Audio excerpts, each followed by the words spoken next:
আল্লাহর নবী নূর নবী সাল্লাল্লাহু আলাইহি ওয়াসাল্লামের একজন পালক পুত্র ছিল, যিনার নাম ছিল যায়েদ বিন হারসা। যায়েদ বিন হারসা ছিল নবীজির পালক পুত্র, আল্লাহ রাব্বুল আলামিনের প্যারা হাবিব নবী মুহাম্মদ রাসূলুল্লাহর পালক পুত্র, যার নাম ছিল যায়েদ বিন হারসা। যায়েদ বিন হারসা একদিন তায়েফের উদ্দেশ্যে গমন করলেন। একজন সাথী লইয়া, সঙ্গী লইয়া তিনি তায়েফের উদ্দেশ্যে গমন করলেন। জোরে বলুন সুবহানাল্লাহ। যায়েদ বিন হারসা তায়েফের উদ্দেশ্যে গমন করলেন। তায়েফে যাচ্ছে, যাওয়ার পথে তায়েফে যাবে তার আগ মুহূর্তে যায়েদ বিন হারসার শরীরটা একবারে প্রচণ্ড ক্লান্ত, পরিশ্রান্ত, দুর্বল। তিনি কি করলেন? তিনি একটা গুহার মধ্যে ঢুকলেন, আশ্রয় নিলেন, সেখানে তার শরীরটাকে এলিয়ে দিলেন ঘুমানোর জন্য। জোরে বলুন সুবহানাল্লাহ। যখন তিনি ঘুমিয়ে পড়লেন, হঠাৎ করে তিনি লক্ষ্য করে দেখলেন যে তিনার তার সাথে যে একজন সঙ্গী ছিল, তার সঙ্গীটা যায়েদ বিন হারসার হাতরা বাঁধতেছে, ফাটা বাঁধতেছে, কোমরের মধ্যে একটা বাদ দিতে আছে। যায়েদ বিন হারসার ঘুম ভেঙে গেল। যায়েদ বিন হারসা ডাক দিয়ে বললেন, রে আমার সঙ্গী, হে আমার সাথী, কিছুক্ষণ আগেও তো তুমি আমার সাথী ছিলা, সঙ্গী ছিলা, এখন কি এমন হলো? তুমি আমার হাত বাঁধো, পা বাঁধো, কোমরে বাঁধতেছ, তোমার তরবারিটা উঠাইলা আমাকে কতল করে ফেলবা, তার কারণটা কি আমাকে একটু বলো। জোরে বলুন সুবহানাল্লাহ।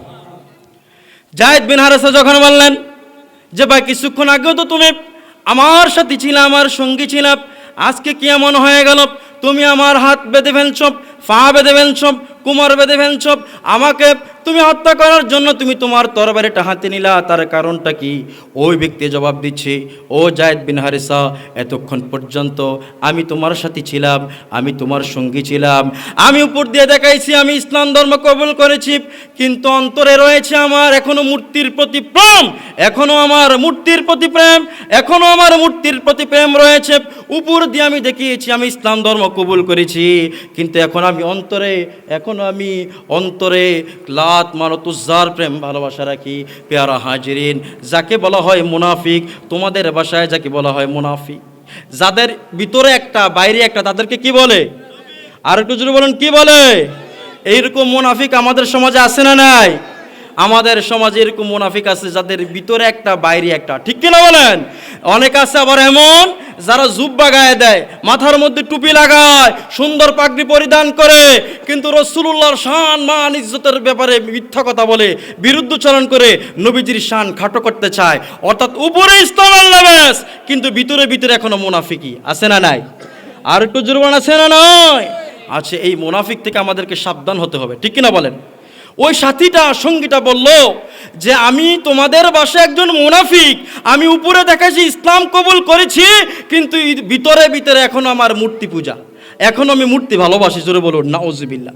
তো এখন যায়েদ বিন হারসা বলল, ঠিক আছে, এখন তুমি মুনাফিক, তুমি ইসলাম ধর্ম কবুল করো নাই, কিন্তু আমাকে তুমি হত্যা করতে চাও কেন? আমি তোমার কি ক্ষতি করলাম?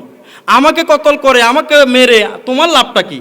তখন ওই মুনাফিক জবাব দিল, ও যায়েদ বিন হারসা, তুমি তো হচ্ছে নবীজির পালক পুত্র, তুমি নবীজির কি পালক পুত্র, মুহাম্মদ সাল্লাল্লাহু আলাইহি ওয়াসাল্লাম তোমাকে ভালোবাসে, আর আমি মুহাম্মদ সাল্লাল্লাহু আলাইহি ওয়াসাল্লামকে ঘৃণা করি। জোরে বলুন নাউজুবিল্লাহ। ওই মুনাফিক বলল, রে যায়েদ বিন হারসা, মহান আল্লাহ রাসূল সাল্লাল্লাহু আলাইহি ওয়াসাল্লাম তোমাকে ভালোবাসে, আর আমি মুহাম্মদ সাল্লাল্লাহু আলাইহি ওয়াসাল্লামকে ঘৃণা করি। তোমাকে যদি আমি কতল করে ফেলি, মুহাম্মদ সাল্লাল্লাহু আলাইহি ওয়াসাল্লাম কষ্ট পাবে, মুহাম্মদ সাল্লাল্লাহু আলাইহি ওয়াসাল্লামকে কষ্ট দেওয়ার জন্যই আমি তোমাকে কতল করতে চাই। জোরে বলুন নাউজুবিল্লাহ। যায়েদ বিন হারসার হাত বাঁধা, পা বাঁধা, কোমর বাঁধা, বাঁচার কোনো উপায় নাই। উপরে আকাশের দিকে তাকালেন, পৃথিবীর কোনো মানুষের কাছে কোনো সাহায্য চাইলেন না, স্বয়ং রব্বুল আলামিনের কাছে সাহায্য চাইলেন। রব আর ডাক দিয়ে বললেন, আগিসনি ইয়া রহমান, হে রহমান আমাকে সাহায্য করো, ও রহমান আমাকে সাহায্য করো। ও দুনিয়ার মানুষ, আমরা যখন বিপদে পড়ে যাই দুনিয়ার মানুষের কাছে সাহায্য চাই। আমরা যখন বিপদে পড়ে যাই আমরা দুনিয়ার মানুষের কাছে, পীর ফকির দরবেশ বিভিন্ন বন্ড বাবার কাছে পর্যন্ত চলে যাই। কিন্তু পেয়ারা হাজিরিন, মনে রাখবেন, যখন আমরা বিপদে পড়ে যাব আল্লাহর ওলিদের উসিলা দিয়ে আমরা সাহায্য চাইব কার কাছে? আর একটু জোরে কার কাছে? আমরা সাহায্য চাইবো আল্লাহর কাছে। যেমন যায়েদ বিন হারসা সাহায্য চাইলেন আল্লাহর কাছে। কিতাবের মধ্যে পাওয়া যায়, কোন বান্দা যখন মহান রব্বুল আলামিনের কাছে সাহায্য চায়, রহমান নামটা ধরে যখন কোনো মানুষ আল্লাহ রাব্বুল আলামিনের কাছে সাহায্য চায়, বিশেষ করে রহমান নামটা লইয়া দুনিয়ার কোনো মানুষ যখন রহমান শব্দটা লইয়া উসিলা করিয়া আল্লাহর কাছে কোনো কিছু চায়, আল্লাহ রাব্বুল আলামিনের রহমতের দরিয়ার মধ্যে একটা ঢেউ সৃষ্টি হয়ে যায়। জোরে বলুন সুবহানাল্লাহ। প্রিয় হাজিরিন, গভীর মনোযোগ, অন্তরের কান লাগান। যায়েদ বিন হারেসা দুনিয়ার কোনো মানুষের কাছে চায় না, চেয়েছে স্বয়ং আল্লাহর কাছে। তার কারণ আল্লাহ রাব্বুল আলামিন বলেছেন, উদউনি আস্তাজিব লাকুম, হে দুনিয়ার মানুষেরা আমার কাছে সাহায্য চাও, আমি সাহায্য করতে প্রস্তুত। হে দুনিয়ার মানুষ আমার কাছে চাও, আমি দিতে প্রস্তুত। হে দুনিয়ার মানুষ আমার কাছে বারবার তালাশ করো, আমি দিতে প্রস্তুত। এমনকি প্রত্যেক দিন তাহাজ্জুদের সময়, শেষ রাত্রে, গভীর রজনীতে আল্লাহ রব্বুল আলামিনের রহমত প্রথম আসমানে পর্যন্ত। কার সন্তানের চাকরি বাকরি হচ্ছে না, কার সন্তান বিদেশ যেতে পারছে না, কার ব্যবসা বাণিজ্যের মধ্যে প্রবলেম আছে, তোমরা আমি আল্লাহর কাছে চাও, আমি আল্লাহ প্রথম আসমানে চলে এসেছি। তোমরা চাইতে দেরি হবে, কিন্তু আমি রব্বুল আলামিন তোমাদেরকে দিতে দেরি হবে না। জোরে বলুন সুবহানাল্লাহ। আমরা আল্লাহর কাছে চাই না, ঠিক কিনা বলেন? কত বিপদ, আল্লাহর কাছে চাই না। যত অভিযোগ অনুযোগ বিভিন্ন জনের কাছে শেয়ার করে, আল্লাহর কাছে করি না। শুধু অন্তরে কান লাগান, যখন গভীর রজনীতে শেষ রাতেই উঠে আপনি যখন ওযু করে 2 রাকাত তাহাজ্জুদের নামাজের নিয়ত করে নামাজ পড়ে একটু বসে বসে আল্লাহর জিকির, নবীর দুরূদ পড়ে যখন রব্বুল আলামিনের কাছে যা চাইবেন হালাল সমস্ত কিছু আল্লাহ রব্বুল আলামিন আপনাকে দিয়ে দিবে। জোরে বলুন সুবহানাল্লাহ। কিন্তু আমরা চাই না, এই কারণে আমরা পাই না, ঠিক কিনা বলেন? আমরা চাই না, তাই পাই না। যায়েদ বিন হারেসা দুনিয়ার কোনো মানুষের কাছে সাহায্য চাইলেন না, সাথে সাথে আল্লাহর কাছে সাহায্য চাইলেন না। কিসনি ইয়া রহমান, হে রহমান আমাকে সাহায্য করো, আমাকে সাহায্য করো। প্যারা হাজিরিন, ওই মুনাফিক যায়েদ বিন হারেসার গলার মধ্যে তরবারি ধরে রয়েছে, যায়েদ বিন হারেসাকে কতল করে ফেলবে। আর যায়েদ বিন হারেসা আল্লাহর কাছে সাহায্য চাইল। এমন সময় ওই মুনাফিক লক্ষ্য করলো, হঠাৎ করে কে যেন একটা প্রচন্ড আওয়াজে ধমক দিল, ইয়া মুনাফিক লা তাকতুলুহু, হে মুনাফিক তুমি যায়েদ বিন হারেসাকে হত্যা করো না, কতল করো না। জোরে বলুন সুবহানাল্লাহ। মুনাফিক যায়েদ বিন হারেসার গর্দানে তরবারি ধরে আছে, জবে করে ফেলবে। এমন সময় কে যেন একটা প্রচন্ড ধমক দিল, হে মুনাফিক, ইয়া মুনাফিক লা তাকতুলুহু, হে মুনাফিক আমার যায়েদ বিন হারেসাকে কতল করো না, হত্যা করো না। জোরে বলুন সুবহানাল্লাহ। মুনাফিকটা ভয় পেয়ে গেছে, তরবারি ভরে গেছে, কেউ তো নাই, গুহার মধ্যে বন্দি। গুহা থেকে দরজাটা খুলে বের হলো, যে দেখি কেউ নাই। আবার ভিতরে আসলো, আবার তরবারি হাতে নিল, আবার যায়েদ বিন হারেসার গর্দানে তরবারিটা ধরলো। এমন সময় কে যেন আবার প্রচন্ড আওয়াজে ধমক দিল, ইয়া মুনাফিক লা তাকতুলুহু, হে মুনাফিক তুমি যায়েদ বিন হারেসাকে হত্যা করো না। জোরে বলুন সুবহানাল্লাহ। মুনাফিকটা আবার আরো বেশি ভয় পেয়ে গেছে, আবার দরজা খুলে বাইরে কাছে যাই, দেখি কেউ নাই। ভিতরে আসলো, তরবারিটা আবার হাতে নিল, আবার যায়েদ বিন হারেসার গর্দানের মধ্যে তরবারিটা ধরলো। এবার আগের সমস্ত আওয়াজের চেয়ে আরো বেশি আওয়াজ দিয়ে কে যেন একটা ধমক দিল, ইয়া মুনাফিক লা তাকতুলুহু, হে মুনাফিক আমার সাথী, আমার সঙ্গী যায়েদ বিন হারেসাকে তুমি কতল করো না। জোরে বলুন সুবহানাল্লাহ। মুনাফিক আবার এমন ভয় পাইছে, তরবারি পড়ে গেছে, শরীরটা লাল হয়ে গেছে, পশমগুলা দাঁড়ায় গেছে, চোখগুলা লাল লাল হয়ে গেছে, চেহারাটা লাল হয়ে গেছে। সে তার তরবারিটা ফেলে সে গুহার দরজাটা খুলে বাইরে গেল। যায় দেখে একটা ঘোড়া, যেই ঘোড়াটা দুনিয়ার কোনো ঘোড়ার মতো না, দুনিয়ার ঘোড়ার চেয়ে আর একটু বড়। জোরে বলুন সুবহানাল্লাহ। ওই ঘোড়ার মধ্যে একজন সুদর্শন যুবক বসা, মাথার মধ্যে সবুজ রঙের পাগড়ি দেওয়া। জোরে বলুন সুবহানাল্লাহ। মাথার মধ্যে কোন রঙের পাগড়ি? সবুজ রঙের পাগড়ি। আল্লাহর একটা প্রিয় রং আছে, আল্লাহর একটা কি রং আছে? প্রিয় রং। এই রংটা হচ্ছে সবুজ রঙের রং। জোরে বলুন সুবহানাল্লাহ। প্যারা হাজিরিন, মুনাফিকটা ভয়ে ভয়ে ওই ঘোড়ে সাওয়ারিওয়ারি ব্যক্তির কাছে গেল। যাওয়ার পরে বলল, আপনি কে? এ কথা বলতে দেরি হলো, ওই ঘোড়ার উপরে যে বসা সে বাম হাতে ওই মুনাফিকের বাম হাতের চুলগুলা ধরছে, দুটো ডাইন হাতের তরবারিটা বাইর করে সেকেন্ডের মধ্যে ওই মুনাফিকের গর্দানটা উড়িয়ে দিল। জোরে বলুন সুবহানাল্লাহ। সেকেন্ডের মধ্যে মুনাফিকের গর্দান কি উড়াই দিল। তিনি আবার ওই ব্যক্তি সুন্দর সুদর্শন যুবক, মাথায় পাগড়ি, সবুজ রঙের পাগড়ি পরিধান করে তিনি আবার গুহার ভিতরে ঢুকলেন। ঢোকার পরে যেয়ে দেখেন যায়েদ বিন হারেসা পড়ে আছে মাটিতে, হাত বাঁধা, পা বাঁধা, কোমর বাঁধা। তিনি যে জায়েদ বিন হারেসার হাতের বাঁধন খুললেন, পায়ের বাঁধন খুললেন, কোমরের বাঁধন খুললেন। জায়েদ বিন হারেসা শোয়া থেকে উঠে দাঁড়ালেন আর বললেন, আপনি কে? আপনার পরিচয় কি? আমি যখন এই মুহূর্তে কতল হয়ে যাচ্ছিলাম, মরে যাচ্ছিলাম, আপনি আমাকে কতল হওয়ার হাত থেকে রক্ষা করলেন। আপনার পরিচয়টা একটু আমাকে বলুন, জোরে বলুন সুবহানাল্লাহ। তখন ওই ব্যক্তি জবাব দিল, ও জায়েদ বিন হারেসা, তুমি আমাকে চিনতে পারো? আনা জিবরাইল আমিন, আমি হচ্ছি আল্লাহর প্রেরিত দূত জিবরাইল আলাইহিস সালাতু ওয়াস সালাম। জোরে বলুন সুবহানাল্লাহ। চিন্তা করুন, আল্লাহ রব্বুল আলামিনের কাছে সাহায্য চেয়েছে, আল্লাহ সেকেন্ডের মধ্যে জিবরাইল পাঠিয়ে জায়েদ বিন হারেসাকে কতল হওয়ার হাত থেকে রক্ষা করছেন। জোরে বলুন সুবহানাল্লাহ। তাহলে আমরা যখন বিপদে পড়ব সাহায্য চাইব কার কাছে? আর একটু জোরে বলুন, কার কাছে? সাহায্য করার মালিক কে? সাহায্য করার সমস্ত ক্ষমতা কার কাছে? আল্লাহর কাছে। কিন্তু আমরা আল্লাহর কাছে সাহায্য চাই না। পেয়ারা হাজিরিন, তখন জিবরাইল আমিন বলে, তুমি তো খেয়াল করেছো আমি ধমক দিছি কয়টা? 3টা। ধমক দিছে কয়টা? 3টা ধমক দিছে। বলে, তুমি যখন বিপদে পড়ে আল্লাহর কাছে সাহায্য চেয়েছো, আগিসনি ইয়া রহমান, হে রহমান আমাকে সাহায্য করো, এমন সময় আমি ছিলাম সিদরাতুল মুনতাহায়। জিবরাইল আমিন বলে, আমি এমন ছিলাম সিদরাতুল মুনতাহা। আল্লাহ রব্বুল আলামিন বললেন, হে জিবরাইল আমিন, আমার পেয়ারা বান্দা জায়েদ বিন হারেসা কতল হয়ে যাচ্ছে, তুমি তাড়াতাড়ি যাও, জায়েদ বিন হারেসাকে কতল হওয়ার হাত থেকে রক্ষা করো। জোরে বলুন সুবহানাল্লাহ। আমি দেখতেছি আমি ওই সিদরাতুল মুনতাহা থেকে আস্তে আস্তে আমি যত দ্রুতই আমি আসি, আমি আসার আগেই আপনি কতল হয়ে যাবেন। এই কারণে আমি একটু ধমক দিলাম। প্রথম ধমকটা যখন আমি দিলাম তখন আমি ছিলাম সিদরাতুল মুনতাহায়। দ্বিতীয় ধমকটা যখন আমি দিলাম তখন ছিলাম আমি প্রথম আসমানে। আর তৃতীয় ধমকটা যখন আমি দিলাম তখন আমি ছিলাম তায়েফের জমিনে। জুড়ে বলুন সুবহানাল্লাহ। প্যারা হাজিরেন, তাহলে জিবরাইল আমিনের পাওয়ার আছে না নাই? জিবরাইলের যে গতি, এই গতি কি কম না বেশি?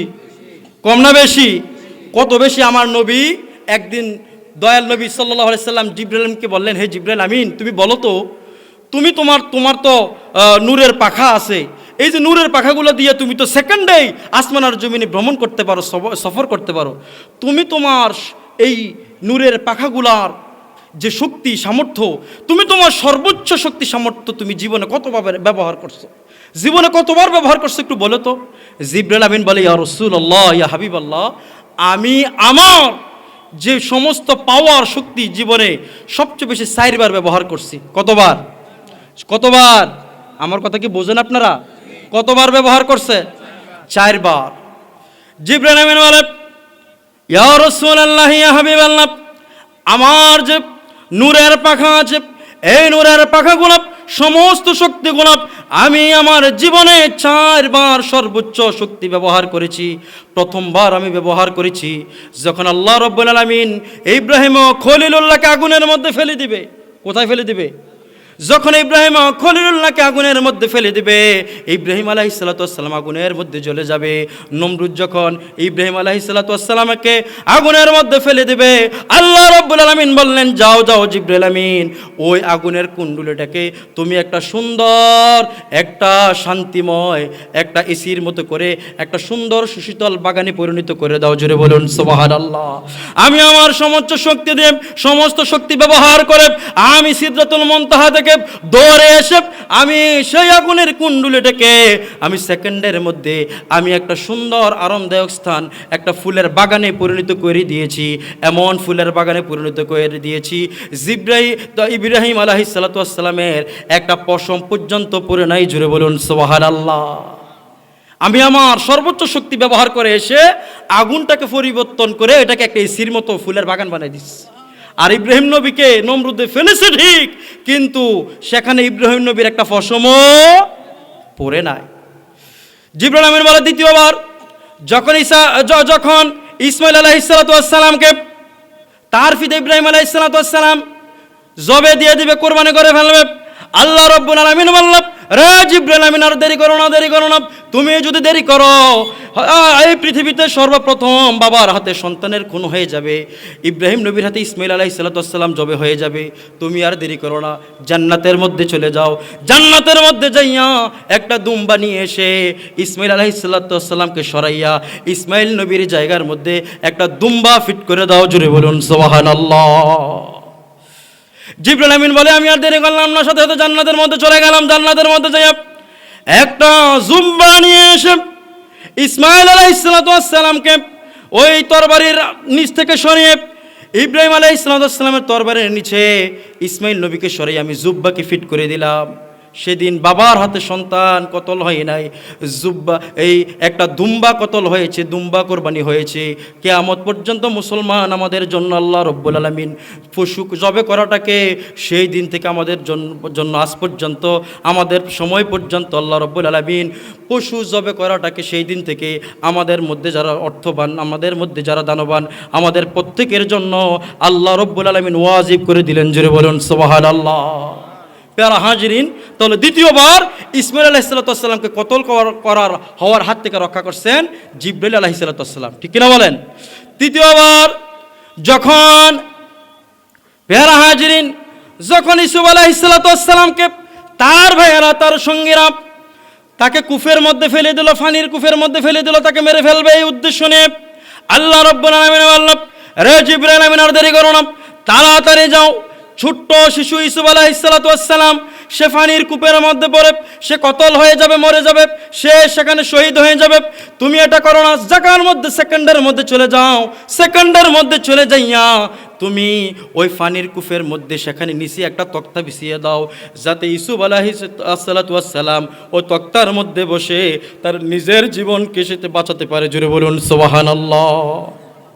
আল্লাহ রাব্বুল আলামিনের হুকুম পেয়ে জিবরাইল আমিন আর দেরি করল না, সেকেন্ডের মধ্যে চলে আসলো।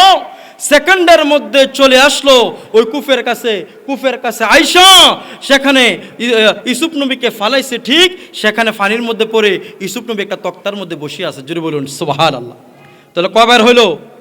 3 বার। 4 নম্বর বার জিবরাইল আলাইহিস সালাম তার সমস্ত শক্তি, সমস্ত নূরের পাখা, সমস্ত পাওয়ার তিনি কোন দিন ব্যবহার করলেন? কিতাবের মধ্যে আসছে যেদিন আল্লাহ নবী সাল্লাল্লাহু আলাইহি সাল্লাম উহুদের ময়দানে দান মোবারক শহীদ করলেন। উহুদের ময়দানে নূর নবীজির খুন মোবারক ঝরল। নূর নবী সাল্লাল্লাহু আলাইহি সাল্লাম যুদ্ধের ভয়াবহতার কারণে হেলমেটটা পর্যন্ত মাথার মধ্যে গেঁথে গেল। নবীজির দান মোবারক শহীদ হলো। নবীজির শরীর থেকে রক্তগুলা বেয়ে পড়তেছে। বেয়ে পড়তে পড়তে নবীজির পা মোবারক পর্যন্ত রক্তগুলা চলে আসলো। আল্লাহ রাব্বুল আলামিন ডাক দিয়ে বলে, হ্যাঁ জিবরাইল আমিন, তুমি আর দেরি করো না, তাড়াতাড়ি যাও। দয়াল নবীজির রক্ত মোবারক যদি জমিনের মধ্যে পড়ে যায়, এই জমিন আর আমি রাখবো না, জমিনটাকে আমি দেরি করলাম না, সেকেন্ডের মধ্যে ওই সিদরাতুল মুনতাহা থেকে উহুদের ময়দানে চলে আসলাম। উহুদের ময়দানে এসে নূর নবীজির খুন মোবারক, রক্ত মোবারক গুলাকে আমি একটা পাত্র, একটা বোতল, একটা বক্সের মধ্যে ভরে রেখে দিলাম। যদি সেদিন দয়াল নবী নূর নবী সাল্লাল্লাহু আলাইহি সাল্লামের রক্ত মোবারক জমিনের মধ্যে পড়তো, সেই দিন আল্লাহ রাব্বুল আলামিন কিয়ামত ঘটিয়ে ফেলতেন। জোরে বলুন সুবহানাল্লাহ। প্যারা হাজিরিন, তার মানে যে কথা বললাম, জিবরাইল আমিন তার নিজের পাওয়ার, নিজের শক্তি, সর্বোচ্চ পাওয়ার, সর্বোচ্চ শক্তি জীবনে কয়বার ব্যবহার করছে? 4 বার। একবার হচ্ছে যখন ইব্রাহিম নবীকে আগুনে ফেলে দিবে, জিবরাইল আমিন এসে আগুনটাকে বানাই দিয়েছে ফুলের বাগান, ঠিক কিনা বলেন? 2 নাম্বার হচ্ছে যখন ইব্রাহিম আলাইহিস সালাম তার সন্তান ছোট্ট শিশু, 7 বছরের শিশু ইসমাইল আলাইহিস সালামকে যখন কতল করে ফেলবে, ওই মুহূর্তে জিবরাইল আলাইহিস সালাম সেকেন্ডের মধ্যে দৌড় দিয়ে এসে সিদরাতুল মুনতাহা থেকে এসে ইসমাইল আলাইহিস সালামকে সরিয়ে দিয়ে সেখানে একটা দুম্বা ফিট করে দিলেন। কয়বার হলো? 2 বার। 3 নম্বর বার হচ্ছে যখন ছোট্ট শিশু ইউসুফ আলাইহিস সালামকে তার ভাইয়েরা পানির মধ্যে, কূপের মধ্যে ফেলে দিছে, তাকে মেরে ফেলার উদ্দেশ্যে আল্লাহ রাব্বুল আলামিন জিবরাইলকে বললেন, জিবরাইল যাও আর দেরি করো না, ওই পানির মধ্যে একটা তক্তা নৌকার মতো বিছিয়ে দাও, যাতে ছোট্ট শিশু ইউসুফ সেখানে আরাম করতে পারে, তার নিজের জীবন বাঁচাতে পারে। জোরে বলুন সুবহানাল্লাহ। কয়বার হইল? 3 বার। 4 নম্বর বার হচ্ছে আমার নবী, আপনার নবী, নূর নবী উহুদের ময়দানে যুদ্ধের এত বেশি কঠিন যুদ্ধ হয়েছে, নবীজির দান মোবারক শহীদ হয়ে গেছে, দাঁত ভেঙে গেছে, মাথার হেলমেট, যুদ্ধের যে শিরস্থান, যুদ্ধের যে হেলমেট মাথার মধ্যে গেঁথে গেছে, রক্তগুলা বেয়ে বেয়ে নাক দিয়ে মুখ দিয়ে বেয়ে বেয়ে পা পর্যন্ত চলে আসছে। আল্লাহ বলতেছে, হে জিব্রাইল, নবীজির খুন, নবীজির রক্ত মোবারক যদি জমিনে পড়ে, এই জমিন আমি আর রাখতাম না, তামা তামা করে ফেলবো, কিয়ামত ঘটিয়ে ফেলবো। নবীজির রক্ত মোবারক গুলাকে একটা বোতলের মধ্যে ফুরাও আর গোটা জাহানকে কিয়ামত হওয়ার হাত থেকে রক্ষা করো। জিব্রাইল আমিন বলে, আল্লাহর হুকুম শুনে আমি আর দেরি করলাম না, সেকেন্ডের মধ্যে উহুদের ময়দানে এসে নূর নবী সাল্লাল্লাহু আলাইহি ওয়াসাল্লামের রক্ত মোবারক গুলাকে একটা বোতলের মধ্যে ফুরিয়ে রাখলাম। জোরে বলুন সুবহানাল্লাহ। কয়বার হইল? 4 বার। প্যারা হাজিরিন, যে কথা বলতেছিলাম যে আমার যে মূল আলোচনা সেটা হচ্ছে আমাদের বাসার পথ 4টা। 1 নম্বর হচ্ছে রহমানের রহমত, রহমানের রহমত। যায়েদ বিন হারেসা কতল হয়ে যাচ্ছিল, বাঁচাইছে কে? বাঁচাইছে কে? আল্লাহ। সমস্ত বিপদ আপদ থেকে আমাদেরকে যিনি হেফাজত করে তিনি কে? আল্লাহ।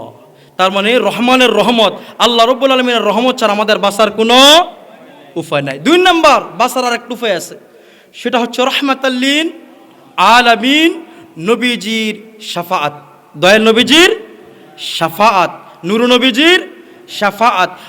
দয়াল নবীজির শাফাআত ছাড়া কিয়ামতের ময়দানে বাঁচার আর কোনো উপায় নাই। ঠিক কিনা বলেন? বাঁচার কোনো উপায় নাই। প্যারা হাজিরিন, নুজহাতুল মাজালিস কিতাবের মধ্যে আসছে আব্দুর রহমান সাফরি রাহিমাহুল্লাহ তিনি সুন্দর করে কোট করে দিলেন, আল্লাহ নবী সাল্লাল্লাহু আলাইহি ওয়াসাল্লামের একজন জলিল কদর সাহাবী যার নাম ছিল আব্দুল্লাহ ইবনে ওমর রাদিয়াল্লাহু তাআলা আনহু থেকে বর্ণিত। তিনি বলেন, কিয়ামতের ময়দান আল্লাহ রাব্বুল আলামিন যখন সংগঠিত করবেন, তখন আল্লাহ রাব্বুল আলামিন কিয়ামতের দিন আমাদের আদি পিতা আদম সফিউল্লাহকে একটা আজিমুশান কুরসির মধ্যে বসাবেন। চিৎকার মেরে বলুন সুবহানাল্লাহ। আমাদের আদি পিতার নাম কি আপনারা কি জানেন? আদি পিতার নাম কি? সকলে বলবেন, আদি পিতার নাম কি? আদম ও সফিউল্লাহ, আদম আলাইহিস সালাতু ওয়াস সালাম, আদম নবী। আমরা অনেকে এগুলো জানি না। প্যারা হাজিরিন, আদম ও সফিউল্লাহ ওই হাসরের ময়দানে তিনি একটা আজিমুশান একটা কুরসি, বড় একটা চেয়ার, বড় একটা কুরসির মধ্যে বসে থাকবেন। তার শরীরের মধ্যে থাকবে সবুজ রঙের কাফর। কোন রঙের কাফর? ওই যে বললাম আল্লাহর একটা প্রিয় রং আছে, ওই রংটার নাম কি? সবুজ। আল্লাহর একটা রং, প্রিয় রং আছে, ওই রঙের নাম কি? সবুজ। জান্নাতের মধ্যে আমাদের আদি পিতা আদম ও সফিউল্লাহ একটা আজমুশান কুরসির মধ্যে বসা থাকবেন, তার শরীরের মধ্যে পুরা বডিতে থাকবে সবুজ রঙের কাপড়। জোরে বলুন সুবহানাল্লাহ। তিনি বসে থাকবেন, তিনি দেখবেন ওই হাসরের ময়দানে কিছু কঠিন আকৃতির ফেরেশতা একজন ব্যক্তিকে টেনে হিসড়ে অপমান অপদস্থ করে জাহান্নামের দিকে নিয়ে যাচ্ছে। জোরে বলুন নাউজুবিল্লাহ। কোন দিকে নিয়ে যাচ্ছে? জাহান্নামের দিকে নিয়ে যাচ্ছে। আদি পিতা আদম ও সফিউল্লাহ বলল, হে ফেরেশতারা, তোমরা বলো যেই লোকটাকে তোমরা টেনে হিসড়ে অপমান অপদস্থ করে জাহান্নামের দিকে নিয়ে যাচ্ছ, এই লোকটা কোন নবীর উম্মত? জোরে বলুন সুবহানাল্লাহ। এই লোকটা কোন নবীর উম্মত? ফেরেশতারা বলল, হে আদম ও সফিউল্লাহ, আমরা যে লোকটাকে টেনে হিসড়ে জাহান্নামের দিকে নিয়ে যাচ্ছি, এই লোকটা হচ্ছে আখির নবী, নূর নবী, হায়াতুন নবী, জিন্দা নবী মুহাম্মদ সাল্লাল্লাহু তাআলা আলাইহি ওয়াসাল্লামের উম্মত। জোরে বলুন সুবহানাল্লাহ। এই লোকটা কোন নবীর উম্মত? মুহাম্মদ সাল্লাল্লাহু আলাইহি ওয়াসাল্লামের উম্মত। আদম সফিউল্লাহ ডাক দিবেন, আইনা আহমদ, আহমদ কোথায়? আল্লাহ নবীর 2টা প্রিয় গুণবাচক নাম রয়েছে, তিনি জমিনের মধ্যে আহমদ, জমিনের মধ্যে মোহাম্মদ, আসমানে আহমদ, আসমানে আহমদ, জমিনের মধ্যে জিনার পরিচয় মোহাম্মদ। তিনি কে? ডাক দিয়ে বলবে, আইনা আহমদ, আহমদ কোথায়? এই কথা বলতে দেরি হবে, আমার নবী হায়াতুন নবী, জিন্দা নবী সেকেন্ডের মধ্যে দৌড় দিয়ে এসে বলবে, লাব্বাইক ইয়া আবাল বাশার, হে মানব জাতির আদি পিতা, হে মানব জাতির আদি পিতা আদম সফিউল্লাহ, আমি হাজির হয়ে গেলাম। জুড়ে বলুন সুবহানাল্লাহ। পেয়ারা হাজরিন, আদম আলাইহিস সালাম আমার নবীকে ডাক দিয়ে বলবে, ওগো নূরের নবী, ওই কঠিন আকৃতির ফেরেশতা হাসরের ময়দানের কঠিন আকৃতির ফেরেশতা আপনার একজন উম্মতকে টেনে হিচড়ে অপমান অপদস্থ করে জাহান্নামের দিকে নিয়ে যাচ্ছে। তার কারণটা কি আপনি একটু দেখুন। আমার নবীর সাথে সাথে সাথে ওই ফেরেশতাদেরকে ডাক দিল, হে ফেরেশতারা, তোমরা শোনো, আমার উম্মতকে কেন তোমরা জাহান্নামের দিকে নিয়ে যাচ্ছ? আমার কথা একটু শোনো, জুড়ে বলুন সুবহানাল্লাহ। পেয়ারা হাজিরিন, নবীজি বলবে, এই ফেরেশতারা আমার কথা শোনো, আমাকে বলো, আমার উম্মতকে জাহান্নামের দিকে নিয়ে যাচ্ছ, তার কারণটা কি আমাকে বলো। ফেরেশতারা আমার নবীর কথা শুনতে চাইবে না। তারা বলবে, আজকে যে এত কঠিন, আজকে আমরা এই হাসরের ময়দান, এত ভয়াবহ ময়দান, আজকের এই দিনে আমরা আল্লাহর নাম ছাড়া আর কারো কথা শুনবো, একমাত্র আল্লাহর কথা শুনবো, আর কারো কথা শুনবো না। নবীজি চিন্তিত হয়ে গেলেন, আমার নবী চিন্তিত হয়ে গেলেন, ফেরেশান হয়ে গেলেন। ফেরেশান হয়ে নবীজি তার বাম হাত গুলাম, নবীজি তার দাড়ি মুবারকের মধ্যে এভাবে দিয়ে তিনি আল্লাহর কাছে হাত তুলে মুনাজাত করবেন, ইয়া রাব্বাল আলামিন, আপনি আমাকে বলেছিলেন আমাকে মাকামে মাহমুদ দান করবেন, আমাকে শাফায়াতে কুবরা দান করবেন, আমাকে সুপারিশ করার ক্ষমতা দান করবেন। কিন্তু হাসরের ময়দানে ফেরেশতারা তো আমার কথাই শুনে না, আমি কি সুপারিশ করব? জুড়ে বলুন সুবহানাল্লাহ। প্যারা হাজিরিন, এই কথা রাসূলুল্লাহ বলতে দেরি হবে, সাথে সাথে আল্লাহ রাব্বুল আলামিন ফেরেশতাদেরকে তিনি এলান করে দিবেন, হুকুম দিয়ে দিবেন, হে ফেরেশতারা, আতিউ মুহাম্মাদান, আতিউ মুহাম্মাদান, হে ফেরেশতারা, আমার দয়াল নবী যা শুনে, যা করতে বলে, তোমরা তার কথা শোনো, তার আনুগত্য করো। আমার নবী যা বলে তোমরা সেই কথাটা একটু শোনো। জোরে বলুন সুবহানাল্লাহ। নবীজি যখন বলবে, নবীজিকে যখন ফেরেশতাদেরকে যখন এই কথা বলা হবে, তখন নবীজি ফেরেশতাদেরকে বলবে, ওই ফেরেশতারা, আমার উম্মতের কি এমন দোষ করছে তাকে তোমরা টেনে হিচড়ে জাহান্নামের দিকে নিয়ে যাচ্ছ? তার কারণটাকে কেন নিচ্ছ? কারণটা কি আমাকে বলো। তখন ফেরেশতারা বলবে, ওগো দয়াল নবী, ওগো রাহমাতুল লিল আলামিন নবী, আপনার উম্মতের আমল নামা আমরা মিজানের দাড়িপাল্লায় উঠাইছি। জোরে বলুন সুবহানাল্লাহ। কিসের দাড়িপাল্লা? কথা কয় না, কিসের দাড়িপাল্লা? মিজানের দাড়িপাল্লায় আপনার আমল নামা ওঠানো হবে, এই বিশ্বাস আপনাদের আছে কিনা? জরুর আছে কিনা? মিজানের দাড়িপাল্লার প্রতি বিশ্বাস আছে? ফুলসিরাতের প্রতি বিশ্বাস আছে মুসলমান? পেয়ারা হাজিরিন, মিজানের দাড়িপাল্লায় আমাদের আমল নামা ওঠানো হবে। ওই ব্যক্তির আমল নামা ওঠানো হয়েছিল, ফেরেশতা বলে তার আমল নামা যখন আমরা উঠাইছি, আমরা দেখতেছি তার ভালো কাজের আমল নামা হালকা হয়েছে, নেক কাজের আমল নামা কি হয়েছে? হালকা হয়েছে। মন্দ কাজের আমল নামা ভারী হয়েছে, মন্দ কাজের আমল নামা ভারী হয়েছে। এবার বলুন তো, লোকটাকে জান্নাতি না জাহান্নামী? বলুন না, লোকটা কি? ফেরেশতারা বলে, রাসূল, আপনার উম্মতের আমল নামা আমরা মিজানের দাড়িপাল্লা উঠেছি, ভালো কাজের আমল নামা হালকা, মন্দ কাজের আমল নামা ভারী, লোকটা জাহান্নামী। এই কারণে তাকে টেনে হিচড়ে অপমান অপদস্থ করে আমরা তাকে জাহান্নামের দিকে নিয়ে যাচ্ছি।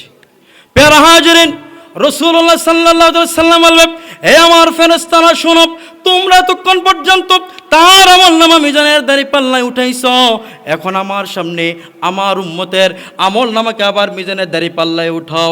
চিৎকার মেরে বলুন সুবহানাল্লাহ। প্যারা হাজিরিন, নবীজি যখন এই কথা বলবেন, ফেরেশতারা আর দেরি করবে না, তারা মিজানের দাড়িপাল্লার মধ্যে ওই ব্যক্তির আমল নামাগুলোকে যখন উঠাবে, ওই ব্যক্তির আমল নামাগুলোকে যখন উঠাবে, তখন দেখা যাবে আবার ভালো কাজের আমল নামা হালকা হয়েছে, মন্দ কাজের আমল নামা ভারী হয়েছে। চিৎকার মেরে বলুন সুবহানাল্লাহ। নারে তাকবীর, নারে তাকবীর, নারে রিসালাত, নারে গাউসিয়া। যখন আমার নবীর সামনে আবার মিজানের দাড়িপাল্লার মধ্যে উঠানো হবে, আবার দেখা যাবে তার ভালো কাজের আমল নামা হালকা হয়েছে, মন্দ কাজের আমল নামা ভারী হয়েছে, লোকটা আবার জাহান্নামী হয়ে গেছে। আমার রাসূল বলবে, এই অবস্থা দেখে নূর নবীজি তার জুব্বা মুবারকের মধ্যে একটা হাত দিবেন, জুব্বা মুবারকের মধ্যে একটা হাত দিয়া ছোট্ট একটা কাগজের টুকরা বাহির করবেন। ছোট্ট একটা কাগজের টুকরা বাহির করে ওই ভালো কাজের আমল নামা যেইটা ওই দাড়ি পাল্লার ভালো কাজের আমল নামার পাল্লার মধ্যে ওই কাগজটা রেখে দিবেন। সেকেন্ডের মধ্যে ভালো কাজের আমল নামার যে পাল্লাটা ছিল এটা ভারী হয়ে যাবে, তার মন্দ কাজের আমল নামা যেটা এতক্ষণ ভারী ছিল এটা সেকেন্ডের মধ্যে হালকা হয়ে যাবে। এতক্ষণ পর্যন্ত লোকটা ছিল জাহান্নামী, তাকে টেনে হিচড়ে এতক্ষণ পর্যন্ত জাহান্নামের দিকে নিয়ে যাওয়া হচ্ছিল। গেল। এখন তাকে এই যখন যখন ওই মিজানের দাঁড়িপাল্লায় একটা ছোট্ট কাগজের টুকরা রাখলো, যখন দাঁড়িপাল্লা ভালো কাজের আমলনামাটা ভারী হয়ে গেল, লোকটা জান্নাতি হয়ে গেল। এবার লোকটাকে সুন্দর করে সাজিয়ে দুলহার মতো সাজিয়ে সুন্দর আলিশান পোশাক পরিয়ে এবার ঘোড়ার মধ্যে চড়িয়ে আলান সাহালান মারহাবান ধ্বনি দিয়ে এবার এই লোকটাকে জান্নাতের দিকে নিয়ে যাওয়া হচ্ছে। চিৎকার মেরে বলুন সুবহানাল্লাহ। এতক্ষণ পর্যন্ত এই লোকটা ছিল জাহান্নামী, এখন এই লোকটা হয়ে গেল জান্নাতি। ঠিক কিনা বলেন? লোকটা এখন কি হয়ে গেল? জান্নাতি হয়ে গেল। লোকটাকে যখন জান্নাতের দিকে নিয়ে যাওয়া হচ্ছে তখন লোকটা বলল, এই ফেরেশতারা, এতক্ষণ তো আমি জাহান্নামী হয়ে গেছিলাম, এখন আমাকে কে যেন সুপারিশ করে আমাকে জান্নাতি বানিয়ে দিল। তিনি কে? আজকে হাসরের ময়দানে কঠিন অবস্থার মধ্যে আমার বিপদের সময় আমাকে জাহান্নামী হওয়ার হাত থেকে রক্ষা করে জান্নাতের টিকিট যিনি দিয়ে দিল, তিনি কে? তিনার পরিচয়টা কি? তার সাথে একটু দেখা করার সুযোগ আমাকে করে দাও। জোরে বলুন সুবহানাল্লাহ। ফেরেশতা বলল, যাও তুমি যাও, তার সাথে একটু পরিচয় হও। লোকটা এসে আমার নবীর সামনে দাঁড়ালো আর বলল, আপনি কে? আপনাকে তো চিনলাম না।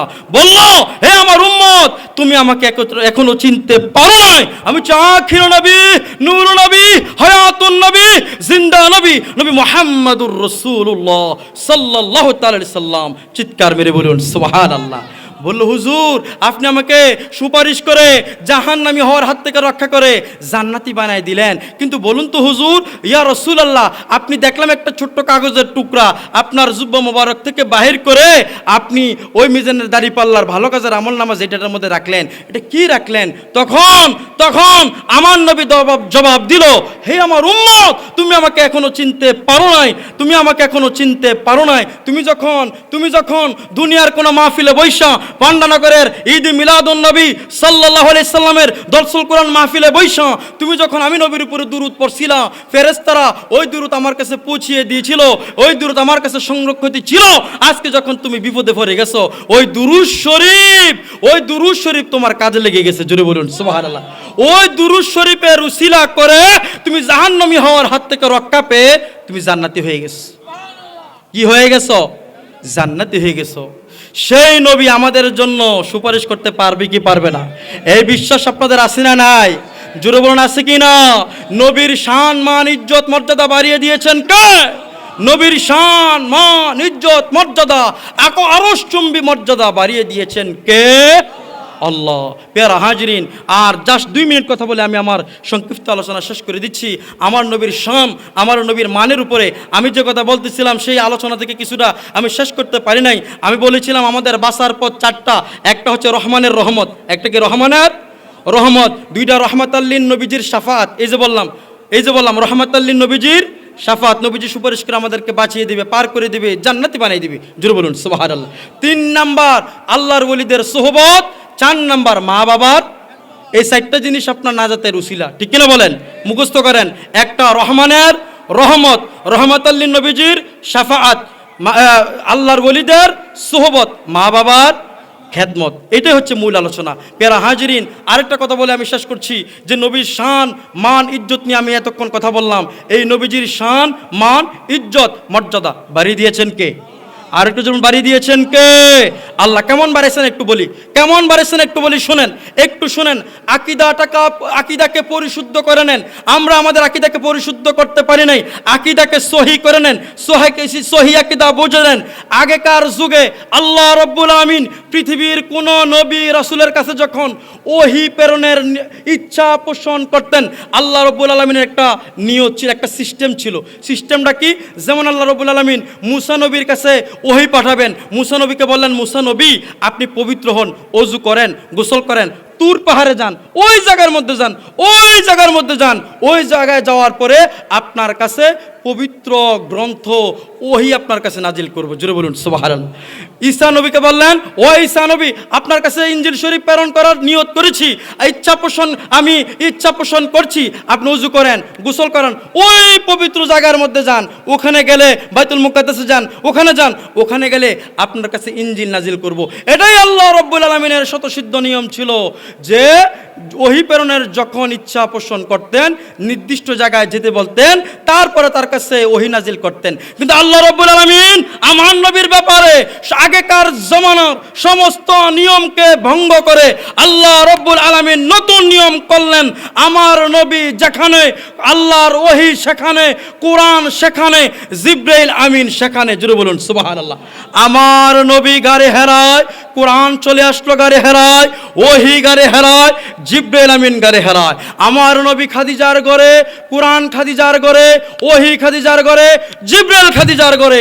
আমার নবী বদরে, আমার নবী উহুদে, আমার নবী খন্দকে, আমার নবী হিজরতে, আমার নবী আরশুর রহমানে, আল্লাহর কোরআনও আরশুর রহমানে। জোরে বলুন সুবহানাল্লাহ। অর্থাৎ আল্লাহর নবী যেখানে, কোরআন সেখানে। আগেকার জামানায় এই নিয়ম ছিল না। সুবহানাল্লাহ বলবেন না? এই যে নবীজির শান, এই যে নবীজির শান, এই যে নবীজির মান, এই যে নবীজির ইজ্জত, এই মর্যাদা, এই ইজ্জত আল্লাহ রব্বুল আলামিনই বাড়িয়ে দিয়েছেন। ঠিক কিনা বলেন? পেয়ারা হাজরিন, আর রব্বুল আলামিন 30 পারা কোরআন নাজিল করলেন। 30 পারা কোরআনের মধ্যে আল্লাহ রব্বুল আলামিন একটি বারের জন্য আমার নবী, আপনার নবী, নূর নবী, হায়াতুন নবী, জিন্দা নবী মুহাম্মদ সাল্লাল্লাহু আলাইহি ওয়াসাল্লামের নাম মোবারক তিনি নেন নাই। যতবার নাম নিয়েছেন ততবার সম্মানসূচক ইয়া আইয়ুহাল মুজাম্মিল, ইয়া আইয়ুহাল মুদ্দাসির, ইয়াসিন, তোহা, ইয়া আইয়ুহার রাসূল, ইয়া আইয়ুহান নবী, এইভাবে সম্বোধন করেছেন। কিন্তু বাকি যত নবী আছে, বাকি 25 জন নবী নাম যখন আল্লাহ রব্বুল আলামিন নিলেন, তখন তাদের নাম ধরে ধরে নিলেন। যেমন আল্লাহ বলেন ইয়া আদম উসকুন আনতা ওয়া যাওজাকাল জান্নাহ, আল্লাহ আদমের নাম ধরলেন। নবী নূহ নবীর নাম ধরলেন ইয়া নূহ বিত, ইয়া নূহ বিত। ইব্রাহিম নবীর নাম ধরলেন ইয়া ইব্রাহিম আরিদ আন হাযা। আল্লাহ রব্বুল আলামিন মুসা নবীর নাম ধরলেন ইয়া মুসা ইন্নি আস্তাফতাইতুকা ইয়া ঈসা উযকুর নি'মাত রাব্বিকা ইয়া দাউদ ইন্না জাআলনাকা খলিফাতু ফিল আরদি ইয়া যাকারিয়া ইন্না নুবাশশিরুকা ইয়া ইয়াহইয়া খুযিল কিতাব। যত নবীর নাম আল্লাহ রাব্বুল আলামিন নাম নিলেন, প্রত্যেকটা নবীর নাম ধরে ধরে নিলেন। কিন্তু আমার নবীর নাম যখন নিলেন, নবীর নামটা মুহাম্মদ আর বলে না, মুহাম্মদ আর বলে না। সমস্ত নবীকে ডাক দিলেন আদম, নূহ, ঈসা, মুসা, ইব্রাহিম, দাউদ, সুলাইমান, নাম ধরে ধরে ডাক দিলেন। আমার নবীর সময় আর নাম ধরে না, বলে ইয়া আইয়ুহাল মুজাম্মিল, ইয়া আইয়ুহাল মুদ্দাসির, ইয়াসিন, তোহা, ইয়া আইয়ুহার রাসূল, ইয়া আইয়ুহান নবী। চিৎকার মেরে বলুন সুবহানাল্লাহ। এটা আমার নবীর শান কিনা? আর একটু, এটা আমার নবীর শান কিনা? পেয়ারা হাজিরিন, এই কারণে নূর নবীজিকে আমাদের জানের চাইতে, প্রাণের চাইতে বেশি ভালোবাসতে হবে। ঠিক কিনা বলেন? পেয়ারা হাজিরিন, যতদিন এ বাংলার জমিনে পূর্ব আকাশে সূর্য উদিত হবে আর পশ্চিম আকাশে সূর্য অস্ত যাবে, ততদিন পর্যন্ত আমরা নূর নবীর শান, মান, ইজ্জত, মর্যাদা, আমরা 20 রাকাত তারাবি, 3 রাকাত বিতিল, আমরা দোয়া, দুরুদ, ইস্তেগফার, মিলাদ, কিয়াম, ফাতিহা, উরুস শরীফ আমরা করব। ঠিক কিনা বলেন? তার কারণ আমরা হচ্ছে সুন্নি মুসলমান। এগুলো এই বাংলার জমিনে ইসলাম এনেছে আল্লাহর ওলিরা। আল্লাহর ওলিরা মিলাদ পড়েছে, আল্লাহর ওলিরা কিয়াম করেছে, আল্লাহর ওলিরা 20 রাকাত তারাবি পড়েছে, আল্লাহর ওলিরা 3 রাকাত বিতির পড়েছে, আল্লাহর ওলিরা উরুস করেছে, আল্লাহর ওলিরা ফাতিহা করেছে। আমরা আল্লাহর ওলিদের অনুসারী, আমরাও মিলাদ পড়ব, কিয়াম করব, দুরুদ পড়ব, ইস্তেগফার করব, উরুস করব, মিলাদ পড়ব। ঠিক কিনা বলেন? পেয়ারা হাজরিন, এই জমিন আল্লাহর ওলিরা ইসলাম এনেছে। এই সঠিক ইসলাম, এই সঠিক আকীদার মধ্যে আমরা থাকবো। ঠিক কিনা বলেন? আমাদের আকীদাকে ঠিক করে নিতে হবে। পেয়ারা হাজরিন, আকীদাকে পরিশুদ্ধ করে নিন। যখনই আমরা বলবো আমাদের নবী নূরের নবী, আমাদের নবী কিসের নবী? আর প্রজন্ম আমাদের নবী কিসের নবী? আমাদের নবী নূরের নবী। আপনি যখন বিশ্বাস করবেন আপনার নবী নূরের নবী, আমার নবী নূরের নবী, তখন আপনার আকীদা মিলে যাবে হযরত আবু বকর সিদ্দিকের সাথে। জোরে বলুন সুবহানাল্লাহ। তখন আপনার আকীদা মিলে যাবে হযরত ওমর রাদিয়াল্লাহু তাআলা আনহুর সাথে। তখন আপনার আকীদা মিলে যাবে হযরত উসমান জিন নুরাইনের সাথে। তখন আপনার আকীদা মিলে যাবে হযরত মাওলা আলী শের খুদার সাথে। জোরে বলুন সুবহানাল্লাহ। যখন আপনি বলবেন আমার নবী গায়েব জানে, আমার নবী অদৃশ্যের সংবাদদাতা, এই আকীদা যখন বিশ্বাস রাখবেন, অন্তরে রাখবেন, তখন আপনার ঈমান আকীদা মিলে যাবে আবু বকরের সাথে, ওমরের সাথে, উসমানের সাথে, আলীর সাথে, গাউসে পাকের সাথে, খাজা গরিবি নওয়াজের সাথে। জুড়ে বলুন সুবহানাল্লাহ। যখন আপনি বিশ্বাস করবেন আমার নবী হায়াতুন নবী, আমার নবী মুর্দা নবী নয়, আমার নবী জিন্দা নবী, আল্লাহ রসুল এখনো রওজা পাকে জিন্দা, এখনো গুনাহগার উম্মতের জন্য কেন্দে কেন্দে, নবীজি বেকার আর পেরেশান হন, এই আকীদা যখন আপনার অন্তরে বিশ্বাস রাখবেন, আপনার আকীদা মিলে যাবে আবু বকরের সাথে, উমরের সাথে, উসমানের সাথে, মাওলা আলীর সাথে, মাওলা আলীর সাথে, হাসনাইনে কারিমাইনের সাথে। জুড়ে বলুন ঠিক কিনা? আল্লাহ রব্বুল আলামিন আমাদের প্রত্যেকের অন্তরটাকে আহলে সুন্নাতুল জামাতের আকীদা দ্বারা ভরপুর করে দিক। সকলে বলুন আমিন। মনে রাখবেন, এই আকীদাগুলো মনে রাখবেন। আমার নবী নূরের নবী, আমার নবী কিসের নবী? সকলে বলুন আমার নবী কিসের নবী?